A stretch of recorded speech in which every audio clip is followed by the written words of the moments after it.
yang aku kasihi, mari kembali sujud di hadapan aku Tuhan Allahmu dengan segenap hati. Benahi wadahmu supaya benar di hadapan aku Tuhan Allahmu. Karena hanya kebenaran pula yang melepaskan, hanya kebenaran pula yang membebaskan, dan hanya kebenaran pula yang memerdekakan, dan hanya kebenaran pula yang memberikan kemenangan demi kemenangan terjadi dalam hidupmu. Dan sebelum kedatanganmu yang kedua kali, aku mau kalian semuanya berbenah dan mempersiapkan diri kalian supaya tidak ada seorang pun yang tertinggal. Karena waktunya sudah semakin dekat, semakin diambang pintu, semakin tidak tertahankan. Sebelum ada kekacauan melanda dunia ini, mari jangan sia-siakan waktu dan kesempatan yang aku berikan dalam hidupmu. Mari benahi dan benahi supaya kalian berkemenangan dan rapture boleh terjadi dalam hidup orang benar. Dan hari ini aku mau hal itu terjadi dalam hidup kalian semuanya. Mari persiapkan dirimu selagi ada waktu. Berkat-Ku menyertai hidup kalian semuanya. Terima kasih Bapa, terima kasih Engkau sudah hadir di tengah-tengah kami, dan Engkau sudah berbicara langsung kepada hamba-Mu dan juga anak-anak-Mu yang hadir di tempat ini. Dan sebentar ini Tuhan, biarlah Engkau juga berbicara langsung kepada mereka semua akan isi hati-Mu, supaya kami boleh mengerti akan kehendak-Mu, dan kami boleh menjadi pelaku firman-Mu, dan kami boleh mendapatkan yang terbaik dan tidak sampai tertinggal. Oleh sebab itu Bapa, hamba serahkan semua ke dalam tangan-Mu. Engkau yang ambil alih, Engkau yang berbicara langsung. Di dalam nama Tuhan Yesus Kristus yang siap dengar firman Tuhan, sama-sama kita berkata amin.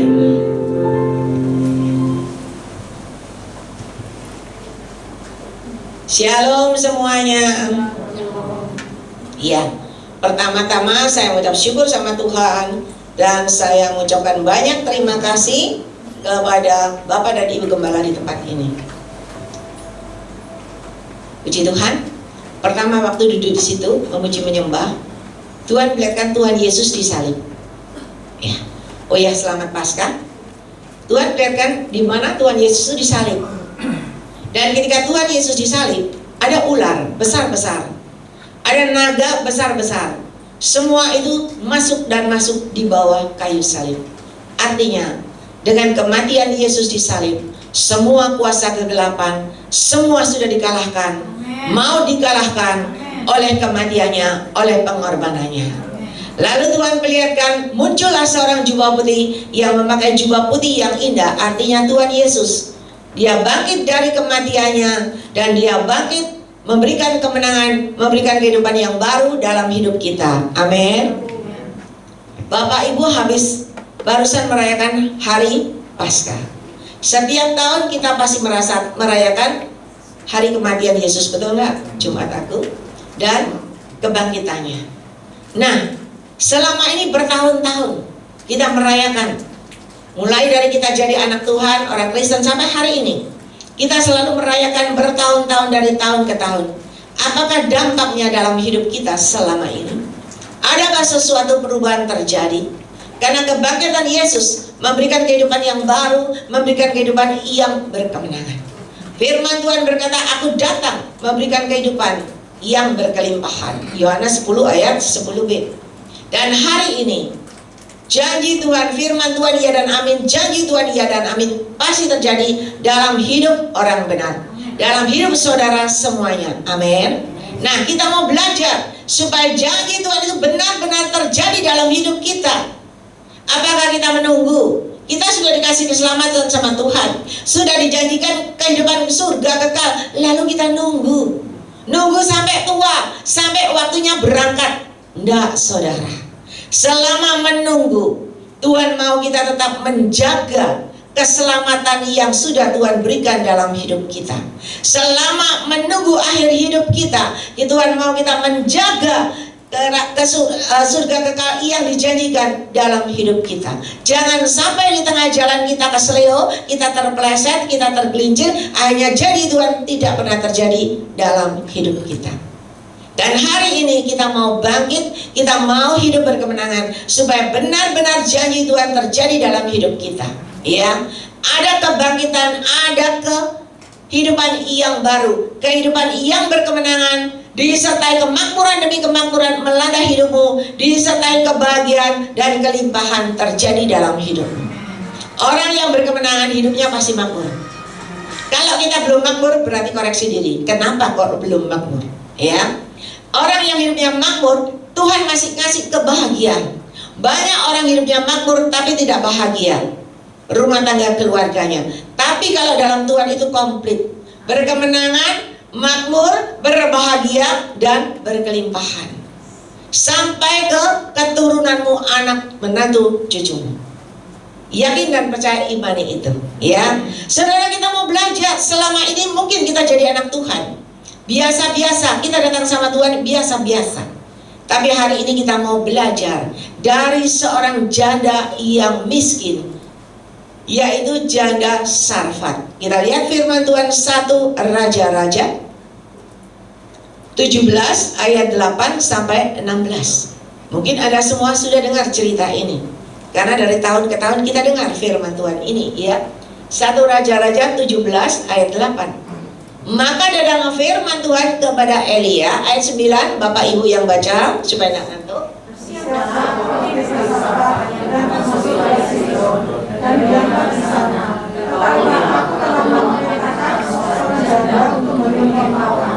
Sebelum silakan terus. Sesudah itu dia bersiap lalu pergi ke Sarfat. Setelah sampai ke beberapa kali itu, nampak di sana seorang janda sedang mengumpulkan kayu. Dia berseru pada perempuan itu, katanya, cobalah ambil bagiku sedikit air dalam geni supaya aku minum. Ya, perempuan itu pergi mengambilnya. Dia berseru lagi, cobalah ambil juga bagiku sepotong roti. Perempuan itu menjawab, demi Tuhan Allahmu yang hidup, sesungguhnya tidak ada roti padaku sendiri pun, kecuali segenggam tepung dalam pakaian, dan sedikitnya dalam budi-budi. Dan sekarang aku sedang mengumpulkan 2-3 potong kayu api. Kemudian aku mau pulang dan mengolahnya bagiku dan bagi anakku. Dan setelah kami memakannya, akan makan nanti. Tapi dia berkata kepadanya, janganlah takut, pulanglah, buatlah seperti yang kau katakan. Tapi buatlah lebih bagiku sepotong roti dan dari padanya.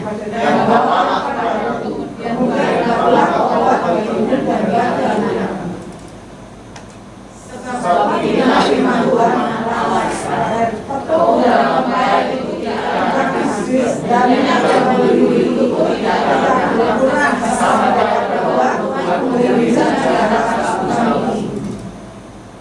Lalu pergilah perempuan itu dan sesuatu yang dikatakan Elia, maka perempuan itu dan dia serta anak perempuan itu mendapat makan beberapa waktu lamanya. Tepung dalam pakaian itu tidak habis, dan minyak dalam budi-budi tidak berkurang seperti mana Saudara, tepung dan minyaknya tidak pernah habis. Berarti firman Tuhan iya dan amin, janji Tuhan iya dan amin. Ketika apa? Ketika janda miskin ini, dia berani memberikan dari kekurangannya. Kalau kita ada lebih kita kasih, iya enggak? Kita aja kurang kita mau kasih. Saudara, prinsip ini adalah prinsip dunia, tetapi prinsip Tuhan adalah lain.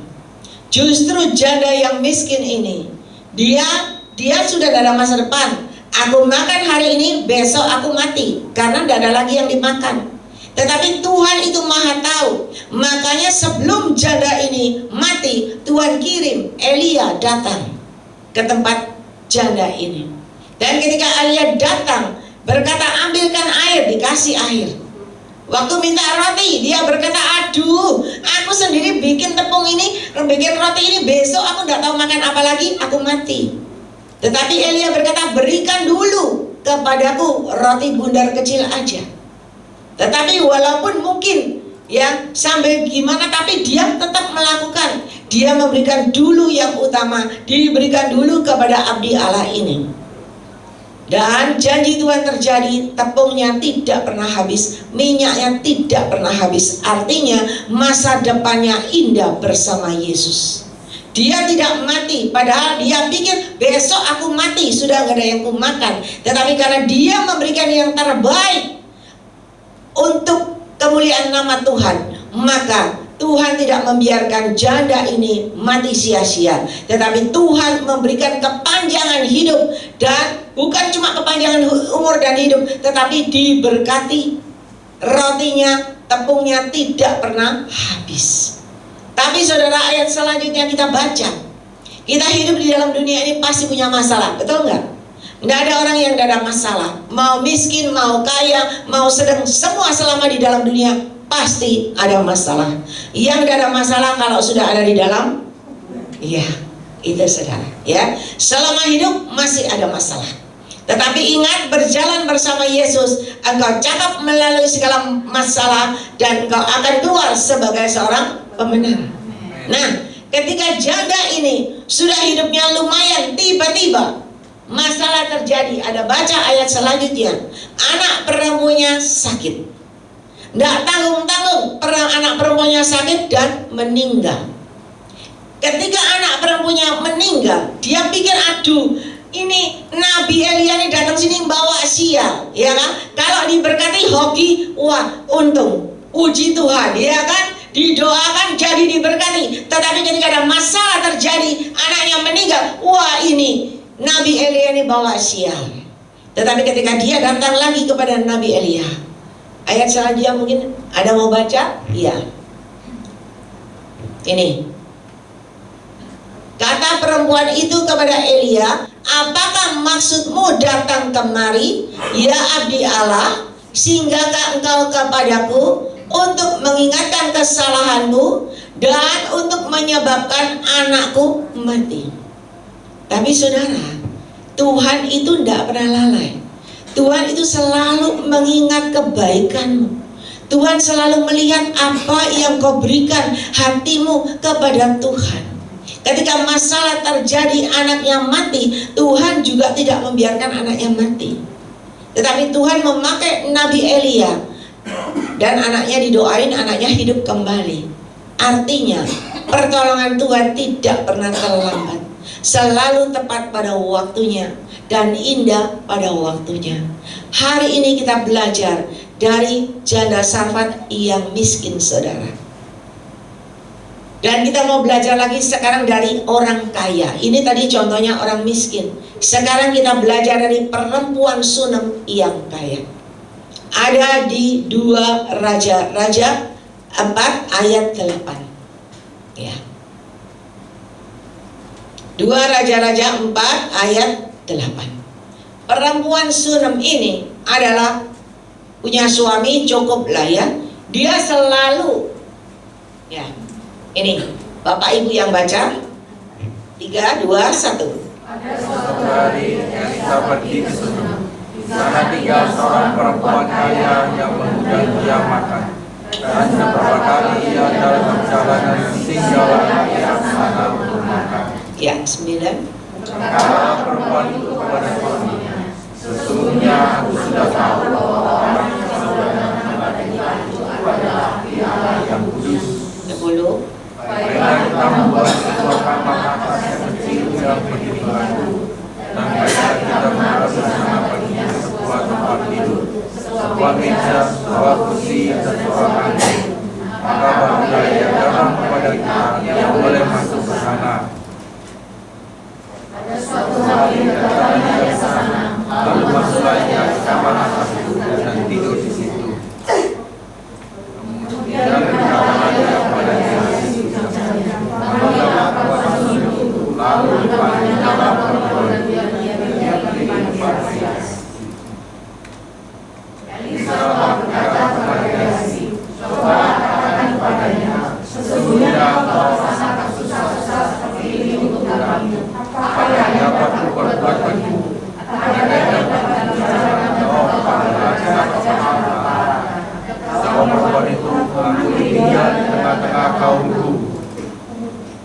Kemudian berkata Elisa, apa yang dapat kuperbuat baginya? Jawab Gehazi, Saudara, kita lihat perempuan Sunem ini, dia orang yang cukup. Ya toh? Dia orang cukup. Boleh bilanglah kaya lah. Dia selalu menerima Nabi Elisa datang singgah di rumahnya, makan tidur di rumahnya, bahkan dibuatkan sebuah kamar kecil di atas, disiapkan tempat tidurnya, mejanya, semuanya.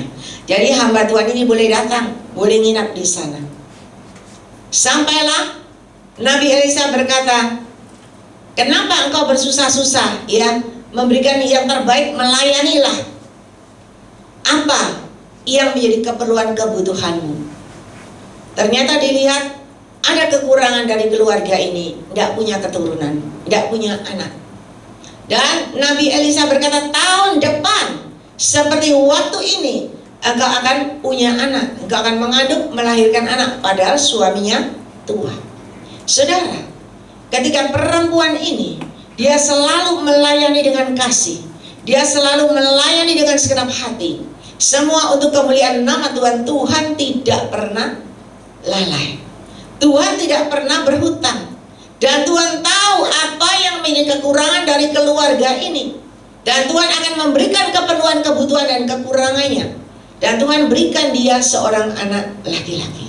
Dan Anda baca nanti ayat selanjutnya, ketika anak laki-laki ini sudah diberikan, mulai beranjak besar, tiba-tiba anak laki-laki ini sakit kepalanya. Dan ketika sakit kepalanya, meninggal dunia lagi, saudara. Masalah tetap ada.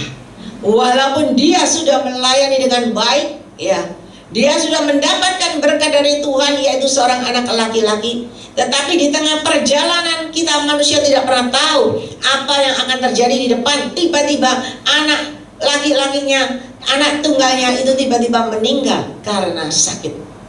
Lalu perempuan ini sama, dia datang kepada Nabi Elisa.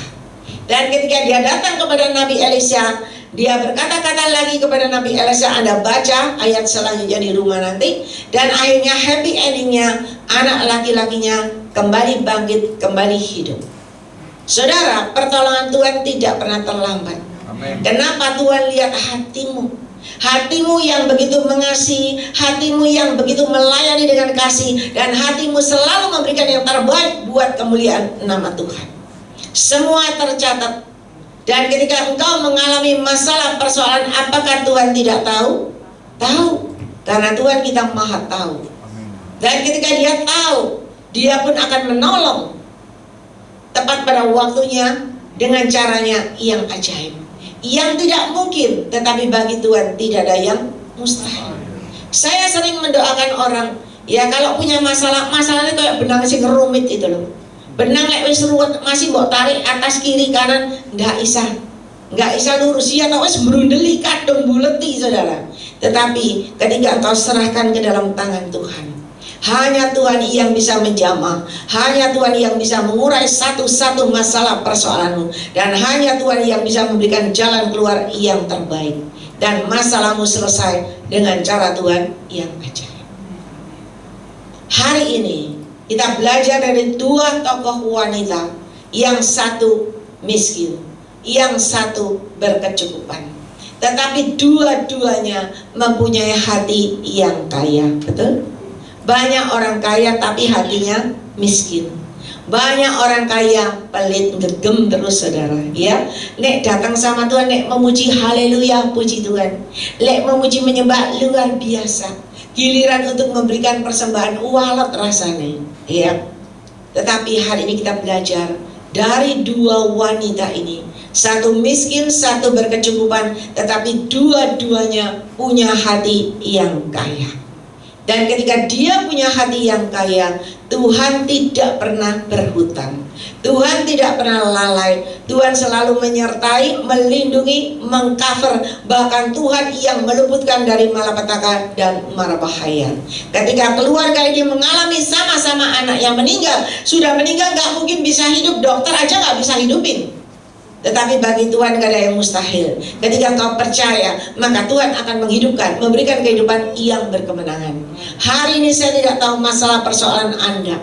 Mungkin masa depanmu suram, mungkin bisnismu suram, mungkin keluarga mengalami masalah persoalan. Tetapi ketika engkau seperti wanita ini, engkau sujud di hadapan Tuhan dengan hati yang benar, engkau berikan hatimu yang terbaik, engkau berikan pujian penyembahanmu yang menyenangkan hati Tuhan, yang berbau harum seperti minyak narwastu. Percayalah, keajaiban mujizat pasti terjadi.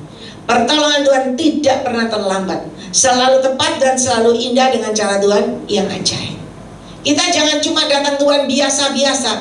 Berapa lama kita jadi anak Tuhan, berapa lama kita melayani Tuhan, tidak ada perubahan. Perubahannya pas-pasan, pas perlu, pas ada. Pas perlu, pas ada. Puji Tuhan, ya kan gitu. Waduh, besok gak bisa bayar, Tuhan tepat pada waktu Tuhan kasih. Pas-pasan, pas-pasan. Kok senang dengan yang pas-pasan? Kita mau bukan yang pas-pasan, tetapi yang berkelimpahan, yang meluber dengan cara Tuhan. Kita tidak mungkin bisa mengalami hal itu kalau kita tidak memberikan yang terbaik buat Tuhan. Ingat anak kecil itu, ketika murid Yesus berkata, ada siapa yang punya? Ada apa di sini? Dan dia berkata, dia langsung muncul. Dia tidak mikir untuk ruginya, dia tidak mikir, tak kasih nanti aku tidak makan. Enggak. Tapi dia muncul, dia berkata, aku punya 2 ikan dan 5 roti. Ketika dia muncul, dia berikan dengan ikhlas, tanpa untuk rugi, tanpa perhitungan, mujizat terjadi. Bisa memberi makan 5.000 laki-laki, belum termasuk wanita dan anak-anak, dan sisanya 12 bakul. Ada bahan yang diberikan. Kalau nggak ada bahan yang diberikan, itu tidak mungkin orang bisa makan roti, betul nggak? Nggak ada rotinya, nggak mungkin jadi banyak. Tetapi kalau ada rotinya, ada ikannya, jadi banyak, saudara. Dan hari ini saya mau ajak kita semua supaya tahun ini benar-benar ada perubahan dalam hidup kita semua. Amin. Semakin hari semakin diberkati Tuhan luar biasa. Semakin hari menjadi alat kemuliaan Tuhan yang luar biasa. Dan semakin hari kita bukan jadi anak Tuhan biasa-biasa, tetapi menjadi anak Tuhan, menjadi alat kepanjangan Tuhan yang luar biasa. Karena sekarang sudah semakin dekat waktunya kedatangan Tuhan yang kedua kali. Kalau kita nggak mempersiapkan diri, nggak mempersiapkan wadah yang terbaik, nggak mempersiapkan hati kita yang benar, kita akan tertinggal. Tuhan sudah perlihatkan akan ada masanya kekeringan, ketandusan, kegersangan melanda dunia. Sebelum hal itu terjadi, kekeringan, kegersangan itu akan melanda di hati orang benar dulu. Jangan sampai hati kita kering. Kenapa hati kita bisa kering, bisa tandus, bisa gersang? Karena kita tidak pernah melakukan sesuai dengan firman Tuhan.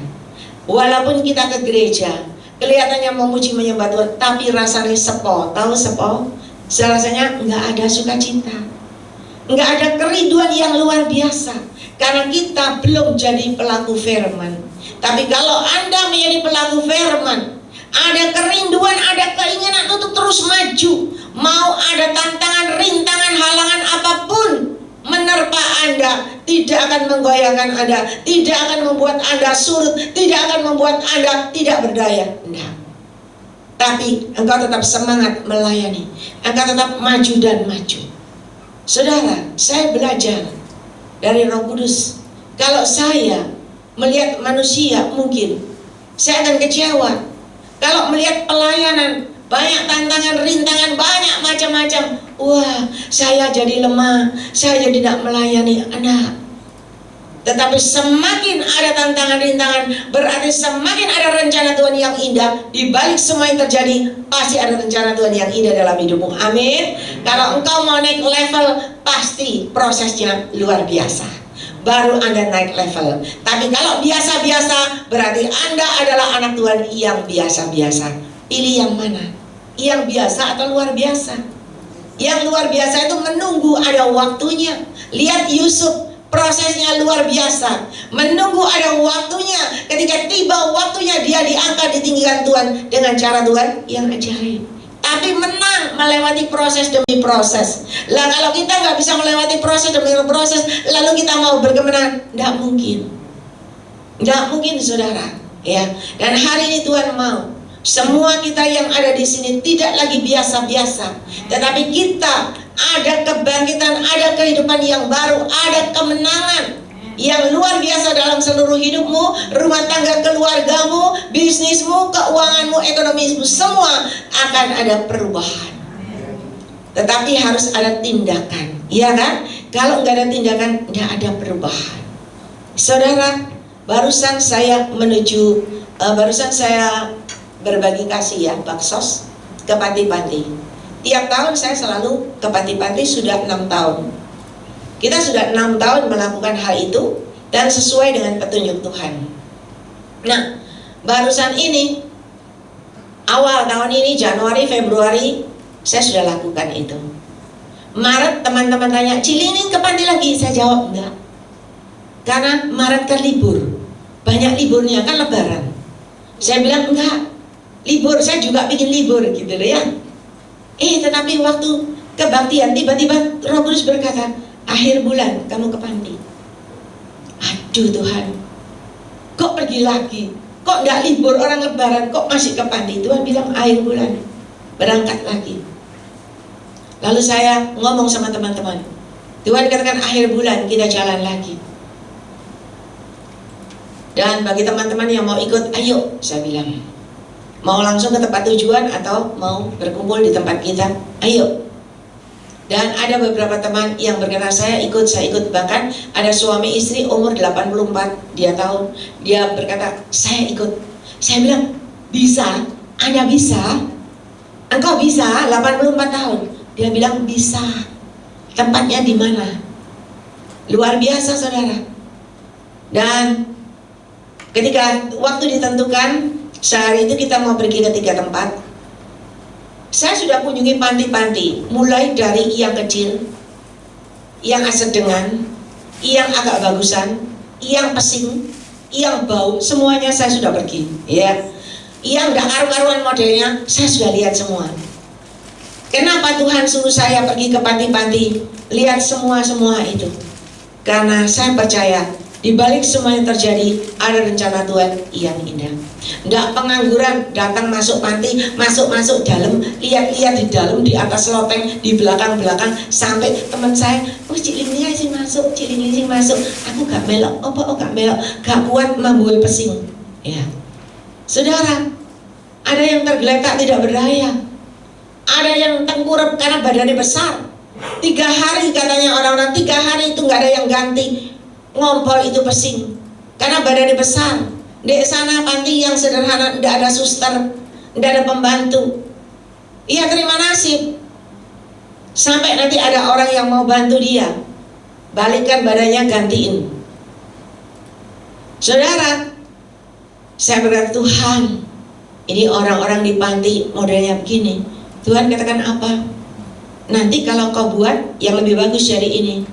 Oh iya Tuhan, saya ngerti arah tujuannya Tuhan. Dan saya mulai pelajari semua panti-panti. Saya pelajari, oh ini panti ini bagus, pinter ya, caranya begini ya, yang ini begini ya. Saya lihat semua. Sampailah kemarin Tuhan berkata pergi ke panti itu. Saya bilang, aduh Tuhan, ini panti terkenal, panti besar, panti Yosef. Anda tahu itu pantinya orang Katolik, paling besar. Dan saya itu nggak berani ke sana karena saya dengar cerita-cerita orang yang sumbang sana itu beras 1 truk, nggak mobilan, truk tekan. Panti itu kaya diberkati Tuhan sampai bisa menyalurkan ke panti-panti yang kecil. Lah kalau saya ke sana itu apalah, saya bawa apalah. Orang kalau nyumbang 1 truk lah, saya kan nggak ada apa-apanya, ya kan? Saya udah nggak kepingin ke sana. Saya tahu bukan ukuran saya. Tapi Tuhan bilang ke sana. Ya udah ke sana. Saya telepon. Hari ini saya telepon. Selamat siang suster. Boleh kita berkunjung ke pantinya suster? Dari mana? Dia bilang. Saya bilang nama saya.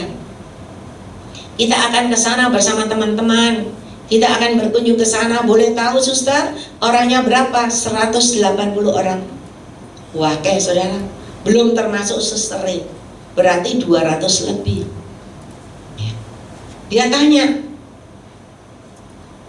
kapan mau ke sana? Saya bilang kalau boleh ya besok saya ke sana. Oke, besok mau jam berapa? Saya besok pikir-pikir jam 11. Sudah, saya yang tentukan, kata suster, jam 10 sampai jam 12. Oh baik suster, kita datang jam 10 sampai jam 12, pokoknya selesai. Dia tanya lagi, bawa nasi enggak? Saya yang bingung. Wah suster, maaf saya nggak bawa nasi. Dia bilang kalau kamu bawa nasi kita nggak masak. Kalau kamu nggak bawa nasi kita masak. Saya bilang masak aja suster, ya toh. Saya nggak bawa nasi karena mendadak kan. Langsung pesan 200 dari mana? Kita sudah dapat dari teman-teman ada yang 30, 50. Jadi kalau 200 nggak cukup. Saya bilang saya bawa roti aja. Kan saya sudah tahu jumlahnya. Kita bawa roti 200. Dan kita berkunjung. Kita bawa beras 220 kilo. Ya. Minyak goreng, rinso dan sebagainya. Kita ke sana. Waktu saya ke sana, saya masuk dalam ruangan itu, lain daripada yang lain. Ternyata Tuhan punya rencana indah. Semua panti sudah saya datangi, dari yang masuk-masuk gang, ya, sing nyepit-nyepit sampai sing di pelosok-pelosok, saya sudah datang. Dan ini panti paling bagus karena bersih, orangnya semua tertata rapi, semua banyak yang pakai kursi roda. Nah, ketika saya merasa di sana, kita merasakan lain daripada yang lain. Semua teman-teman bilang, rasanya lain ya di sini ya. Iya, kita rasanya happy. Masuk itu sudah udaranya itu segar, udaranya itu sudah happy, tidak seperti yang lain. Kenapa? Karena ada hadirat Allah. Walaupun mereka suster-suster, tapi susternya kan berdoa terus. Susternya berdoa ya kan 24 jam. Iya, jadi auranya lain saudara. Ada hadirat Allah. Dan dia modern. Kita nggak usah main organ kayak biasanya. Sudah tersedia, mau nyanyi lagu apa langsung muncul. Kita semua nyanyi, menari-nari bersama opa-oma di situ. Ada yang umur 84, ada yang umur 77, ada yang 90, bahkan ada dokter yang masuk di sana. Saya kaget, dokter kok di sini, iya kan? Lalu ada tajik satu cantik, ya berkata, Cik Linging ya, ini kenangan saya. Saya bilang, Cik, umurnya berapa? 83. Kok di sini? 83 atau 84? Dia bilang, saya itu, suami saya meninggal umur 40 tahun. Setelah suami saya meninggal, saya masuk di panti ini, sampai sekarang umur 84 tahun. Bayangin 44 tahun. Wah, puji Tuhan ya, Cik. Iya. Daripada di rumah sendirian, di sini happy, banyak temannya, bisa sama-sama memuji, sama-sama menari. Saudara, ada yang umur 77 tahun, itu masih lagu. Dia nyanyi karaoke buat kita lagu barat, saudara. Luar biasa. Semua itu dilatih. Dan saya berkata, Tuhan, ini toh maksud Tuhan, memang bagus. Tempatnya bagus, tempatnya bersih. Ada belakang, ada rumah sakitnya. Depan masih ada sekolahnya, ya, luar biasa. Saya ngerti maksud Tuhan itu model yang begini, jangan yang begitu-begitu. Terima kasih, saya bilang, terima kasih Tuhan. Kita akan siap melaksanakan tugas yang Kau berikan. Saudara, bukan soal pantinya yang bagus. Di antara teman-teman ini ada seorang anak Tuhan yang ikut. Anak Tuhan ini janda, tidak punya anak, umurnya sekitar 60 tahunan. Dan anak Tuhan ini tidak punya kerjaan. Dia cuma ditinggali rumah waktu suaminya meninggal. Dan sebelah rumahnya itu disekat sama dia buat kos-kosan. Kalau ada orang kos. Nah kebetulan selama ini nggak ada yang kos. Udah lama nggak ada yang kos. Jadi dia itu nggak ada dapat hasil uang. Dia tuh telepon saya, Cik Lingling tolong doain. Kenapa? Doakan saya ini dari Januari belum bisa bayar uang rantangan. Karena dia nggak masak, ya toh, dia seorang diri. Dia takut, dia bilang kalau aku masak nanti lupa kebakar. Aku pernah masak, kompornya kebros, saya takut, jadi lebih baik nggak masak. Dia rantangan beli sak nasi, sak ikannya. Dia bilang, saya itu dari Januari nggak bisa bayar, nunggak 400.000. Belum lagi Februari, belum Maret, ya. Ini udah April. Saya takut nanti tidak mau kirim orangnya karena saya sudah nunggak. tolong doain ya, supaya Tuhan berkati, supaya ada saudara saya yang mau kasih berkat. Dia cuma punya adik ya, adiknya supaya mau kasih berkat, karena adiknya sudah berbulan-bulan tidak kasih dia berkat. Dan dia sudah berusaha minta tolong tantenya, karena dia bilang tantenya ini kaya. Dia minta tolong tapi tantenya nggak reaksi. Dia minta tolong orang lain juga nggak bereaksi. Akhirnya dia cuma nangis. Saya bilang berdoa saja ya. Nah itu dia ikut, dia ngomong, Celingling aku ikut ya. Saya bilang jauh loh, dari rumahmu jauh. Rumahmu di utara, ini di barat, jauh. Dia bilang nggak apa-apa, saya bisa naik Grab, saya ikut. Oke, puji Tuhan, kalau mau ikut boleh. Ya, dia datang lebih dulu dari saya. Dia sudah tunggu di depan pintu. Dia bilang, Cik Liling, aku bawa beras 5 kilo. Oh ya nggak apa-apa, ayo kumpul no sama kita semua jadi satu, disumbang no. Dia senang di situ, sama-sama foto-foto sukacita. Terus dia berkata gini, Cik Liling tahu nggak? Aku ini tadi cari beras, mau nih beli yang 5 kilo, tapi tokonya jualannya cuma ada yang 10 kilo. Aku nggak beli karena uangku nggak cukup. Dari perkataan itu kita tahu dia nggak punya uang, ya kan? 10 kilo aja nggak cukup. Nanti aku nggak bisa bayar Grab. Tapi dia punya hati kaya. Aku mampir lagi jalan, aku ngomong ambil supir Grab, nanti tolong mampir supermarket ya. Aku mau beli yang 5 kilo. Nanti Grabmu tak tambahin. Akhirnya dia mampir, dia beli 5 kilo. Dia cuma bawa yang 5 kilo. Lalu dia ikut ke panti itu. Setelah pulang dari situ, dia sukacita. Dia ikut saya Mas Ian ke panti yang lain lagi. Sampai sore mau pulang, dia bilang berhenti di teman saya yang jual ayam goreng Jakarta. Ya udah tak turun di situ di Manyar, ya kan? Terus dia beli ayam, dikasihkan saya bilang kamu sendiri ndak punya uang, ndak usah ngasih saya. Nah yang luar biasa juga gini, dia sendiri nggak punya uang untuk memberi. Dia berusaha cuma bisa 5 kilo, tapi dia hubungi temannya. Dia berkata sama temannya, ini ada pendeta mau ke panti, kamu mau nggak nyumbang? Temannya ini dulu pernah nyumbang baju bekas, lalu pernah nyumbang 1 dus minyak. Dan kali ini dia berkata lagi, kamu mau nggak nyumbang? Temannya ini nyumbang.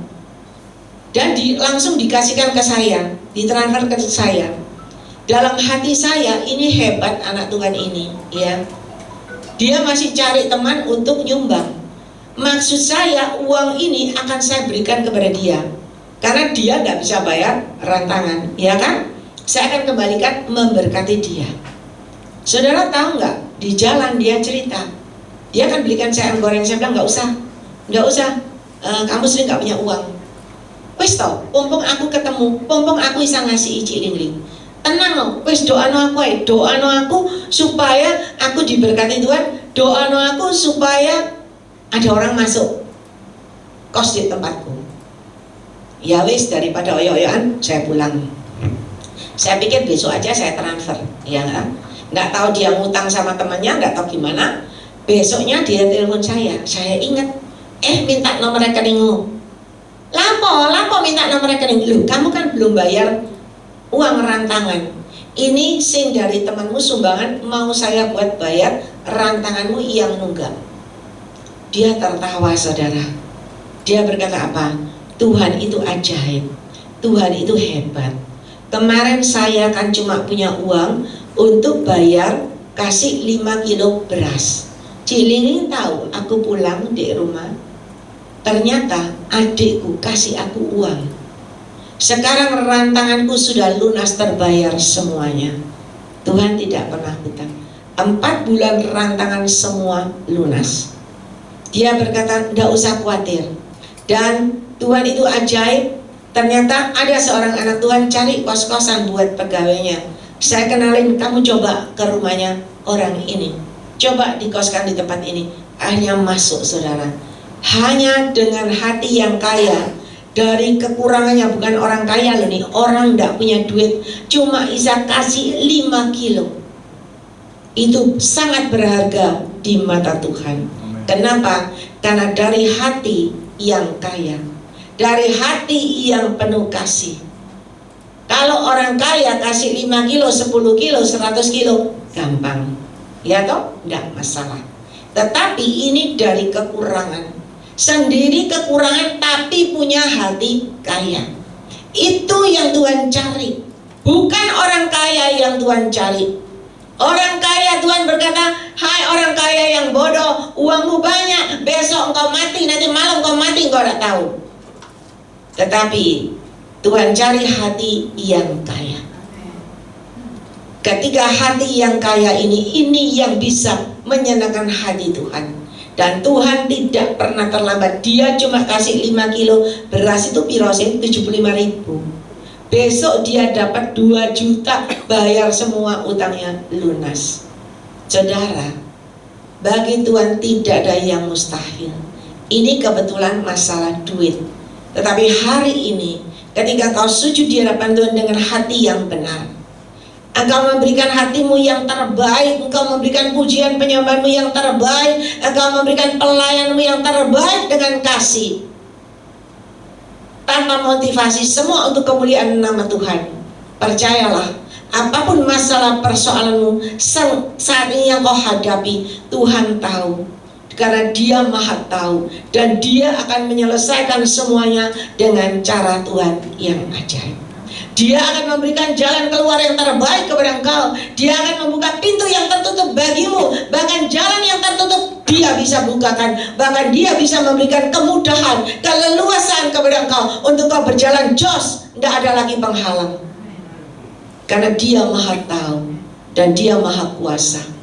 Oleh sebab itu hari ini kita tidak sekedar memperingati hari kebangkitan Yesus, tetapi yakin dan percaya kebangkitan itu terjadi dalam hatimu, dalam dirimu, dalam pribadimu, rumah tangga, keluargamu, usahamu, bisnismu. Semua terjadi kebangkitan, semua terjadi kehidupan yang baru, berkemenangan. Pulang dari tempat ini yakin dan percaya dengan imanmu disertai perbuatan. Jangan iman tok. Orang Kristen ini banyak imane, benar enggak? Imannya luar biasa, teori ini luar biasa, prakteknya yang kurang. Tapi kita mau jadi anak Tuhan punya iman disertai dengan perbuatan, maka keajaiban mujizat pasti terjadi dalam hidupmu. Sampai Tuhan itu memperlihatkan kepada saya begini, Anda punya tepung roti, ya, Anda punya tepung roti, Anda punya gula, Anda punya mentega. Tepung roti, mentega, dan gula diemno di meja, di lemari, simpenan sak bulan. Apa yang terjadi? Tepungnya mulai ada gitu, ya toh? Nggak bisa dimakan, nggak bisa dibuat. Tapi coba, kalau Anda punya tepung, gula, dan mentega, Anda aduk jadi satu, jadilah bakpao, ya kan? Jadilah roti kukus, bisa dinikmati satu keluarga. Dan Tuhan ingatkan lagi, Anda mau bangun rumah, bahannya ada, batanya ada, semennya ada, airnya ada, semua ada, keramiknya ada. Tetapi cetoknya enggak ada. Kira-kira jadi enggak rumahnya? Enggak jadi. Anda perlu cetok itu untuk mengaduk semuanya. Sama, Tuhan katakan kalau engkau beriman luar biasa, tapi nggak ada perbuatannya, semuanya kosong, sia-sia. Tapi kalau Anda punya iman disertai dengan perbuatan, jadilah semuanya sesuai dengan imanmu. Keajaiban mujizat Tuhan pasti terjadi, pasti melanda hidupmu, rumah tangga, keluargamu. Amin. Beri kemuliaan bagi Tuhan kita. Mari Bapak Ibu, mulai saat ini kita tidak lagi jadi anak Tuhan yang biasa-biasa, tapi Tuhan mau kita berubah, ada perubahan, jadi orang pilihan yang luar biasa, menjadi alat kemuliaan yang luar biasa, naik dan naik dan naik, dan menjadi alat kepanjangan Tuhan yang luar biasa. Jangan biasa-biasa. Kalau kita cuma mikir ke aku aja, buat aku aja nggak cukup, buat aku aja nggak cukup, kita nggak pernah bisa mengulurkan tangan, karena buat kita nggak pernah cukup. Bagaimana kita bisa menjadi kepanjangan tangan Tuhan? Tapi kalau engkau punya iman disertai perbuatan, engkau mengulurkan tangan yang dari atas tidak pernah berhenti, akan terulur kepada engkau. Akan turun tangan yang dari atas turun memenuhi tanganmu untuk kau salurkan lagi ke bawah, dan ke bawah. Mari Bapak Ibu, mulai ada perubahan ya dalam hati, mindset, pikiran kita, supaya benar-benar ada perubahan dalam hidup kita. Ya. Saya belajar dari Roh Kudus, dan hari ini saya masih boleh tetap berada di depan saudara. Ya. Walaupun mau apa aja terjadi, yang penting kita berjalan bersama Roh Kudus, yang penting berjalan dalam koridor kebenaran Tuhan. Karena hanya kebenaran pula kata Tuhan yang bisa melepaskan engkau. Hanya kebenaran pula yang bisa membebaskan engkau dari jeratan semuanya. Dan hanya kebenaran pula yang bisa memerdekakan engkau dari semuanya. Ya, yang menghimpit engkau, yang memenjarakan engkau. Dan hanya kebenaran pula yang bisa memberikan kemenangan-kemenangan terjadi dalam hidupmu dengan cara Tuhan yang ajaib.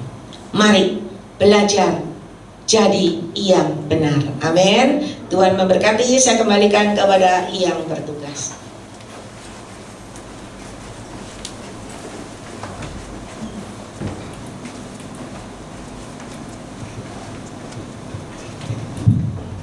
Saudara yang diberkati dengan firman Tuhan, berikan tepuk tangan yang terbaik bagi Tuhan Yesus Kristus. Haleluya. Yang siap menjadi pelaku firman, kasih salam kiri kanan, katakan, aku siap jadi pelaku firman. Punya hati yang kaya Bapak Ibu ya. Tadi tangkap itu, punya hati yang kaya. Kalau punya uang banyak tapi hati Anda tidak kaya, buat apa? Tapi jangan juga minta berkat yang pas-pasan, jangan yang pokoknya butuh ini Pak, saya juga nggak mau. Tadi waktu beliau nyampaikan itu, saya nggak mau. Mau yang berkelimpahan, mau dia datang memberikan hidup, dan hidup yang apa? Pas-pasan? Enggak. Hidup yang berkelimpahan. Jadi kalau Tuhan minta berkat yang pas, nggak mau. Kalau berkat berkelimpahan, Anda bisa berbagi dengan banyak orang, bisa nolong banyak orang. Amin. Yang setuju, berikan tepuk tangan yang terbaiknya bagi Tuhan Yesus